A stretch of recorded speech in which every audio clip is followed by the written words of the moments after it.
In this episode, I'm going to go over what you can do if you tend to be too mechanical when you play.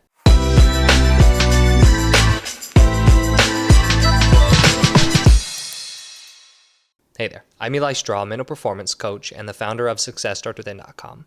Now, I work with a lot of athletes who are dealing with underperforming during games. And a lot of times when they underperform, they think this is due to mechanical problems.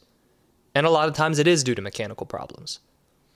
But we have to be careful not to start overthinking our mechanics. Because just because mechanics might be the problem, that doesn't mean fixing mechanics will be the solution. What I mean by this is, when we have a mechanical problem within our game, let's use the example of a baseball player who is struggling to throw well right now.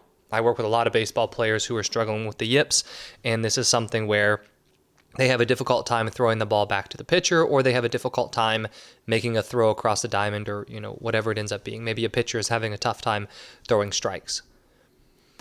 When they are struggling to throw the ball, a lot of times this happens because they are getting too tense, because they're overthinking how badly they want to make this throw. So now they're getting too tense and they are trying to force or over-control the throw. Because they're trying to over-control the throw and they get too tense, that can then lead to a challenge with the actual mechanics of the throw, right? So maybe a pitcher is struggling to deliver the ball accurately on a consistent basis because they get so tense and now they try to force themselves to throw a strike. So then maybe they yank their shoulder out, their mechanics get off, maybe their release point is off. This is something that I actually worked with a pitcher this last season who was a baseball player, he's a baseball pitcher, because he was struggling to throw strikes consistently, and the real reason behind his struggle was that he was getting so anxious about throwing well because he wanted to get more innings, and because of that, he was putting so much pressure on himself to throw that he was tensing up and he was trying to force things. Now, I see the same thing happen with basketball players, in sports and athletes who play different sports. But I'm just using baseball right now as a very simple example. Which, by the way, if you are interested in learning more about the one-on-one coaching I offer, I put a link to that in the description below, along with the Confident Competitor Academy course that I have, which is a course that goes through, helping you build confidence, play freely, and that sort of thing. Now, going back to that baseball player example, when a baseball player starts to stress about their throws, and so then they see themselves, get really wild with their throw. I just said that it was the tension and it's the stress and the pressure that they're putting on themselves that's causing them to make the bad throw. But most of the time, what they will see is that there is a mechanical problem. So then they try to tweak mechanics. Unfortunately, this only makes the problem worse, because as they try to tweak their mechanics, what ends up happening is that they overthink. So now they're trying to change this little part of their mechanics. Now they're trying to change that. Now they're starting to think, well, what's wrong? What do I need to fix? How can I make it so I'm able to throw a strike or I'm able to throw accurately?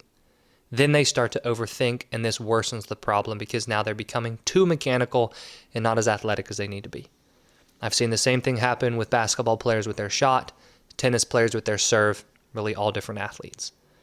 Now, like I was saying earlier, mechanics are the reason that we are not able to throw the ball accurately or not able to serve well. In that specific moment, there is a mechanical problem, right? Let's use a simple example of the throw again. If I'm throwing the ball back to somebody, or if I'm throwing the ball across the diamond from shortstop to first base, and I throw it way over the first baseman, my release point was off, right? So because my release point was off, I can say that was a mechanical problem. If a basketball player is shooting the ball on too much of a line, their follow-through is off. Maybe they're not jumping enough with their legs. We see these mechanical problems happen, but the reason that they're happening is because the athlete is getting so tense and stressed. And so the reason that I'm making this episode is because I want to encourage you to always start with being relaxed instead of starting with trying to nitpick and change mechanics. Because if you can think back to the last 50 throws you've made, 50 shots you've had, 50 swings you've taken, and most of the time you've been successful, whether this is with practice or whether it's with games, And then if you can also think about times when you don't feel stressed out, when you don't feel the pressure to play well. If you perform well during those moments, you have the skills. The muscle memory is there. Your mechanics aren't all of a sudden going to change drastically unless there is all this tension and this expectation there and forcing takes place and you get in your own way and you don't allow that muscle memory to take over. So one of the simplest adjustments that I've seen help athletes who are struggling with consistent play is letting go of this need to fine-tune and change mechanics in the moment. And instead, whenever they feel like their throwing is off, their swing's off, their shot's off, we first focus on being relaxed in the moment. This is by no means, an easy thing to do, and I know that. Because athletes, when they are stressed in the moment, when they're putting this pressure on themselves, the reason is because it's a game, the situation matters, there are consequences if you make a mistake, and I get all that. But we want to try to keep things simple. Because if we're getting tense to the point where that is affecting our mechanics, what do you think will happen if you try to overthink your mechanics? You're only adding more tension, and you are only adding more forcing to a situation that really requires you to let go.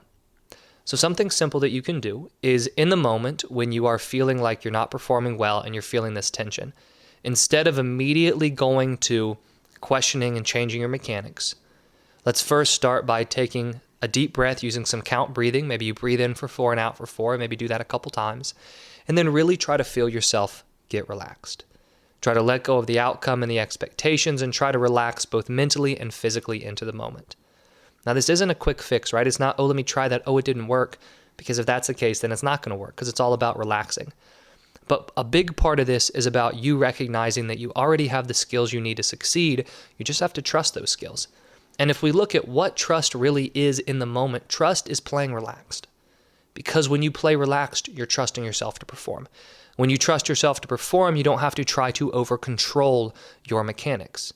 You can just allow yourself to play, which means you let go and you play relaxed. So for yourself, right, if you are struggling with being consistent or struggling with making simple throws or you're having your serve be consistent, I know that mechanics are what you will immediately go to try to change. But if you're doing it well multiple times, right, even if it's just at practice, we know that there's something about that moment, something about the tension that you're bringing to that moment that is causing your mechanics to change. So mechanics might be the problem, but being relaxed is a solution. I hope you enjoyed this video, and if you did, please hit that like button and subscribe if you haven't already.